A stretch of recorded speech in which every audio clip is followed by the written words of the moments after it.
Hello viewers, এই যে কেউ কি খাও মামু? ওই মামা ললিপপ খাও, ললিপপ ললিপপ খায়, ললিপপ ললিপপ কি ঠান্ডা লাগে গো। ভিডিও বানাইতে গেঞ্জি গাইতে আইছ তুমি? সাপায়ের এটা মুখে কি দেখি, দেখি এটা বাবা, দেখি বাবা, দেখি ওই পাগলা, দেখি না বাবাই। আই হাই রে,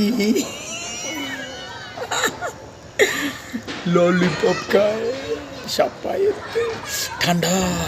ও বাবা, বেশি শীত। কি অবস্থা, কেমন আছেন ফেসবুকে দাঁড়াই? হ্যাঁ বাবা, এই যে ললিপপ খাই। I I I I. ভালো আছেন? মনটা ভালো? ভালো থাকেন, হ্যাঁ সবাই ভালো থাকেন, সবাইদের জন্য দোয়া করবেন। খোদা হাফেজ।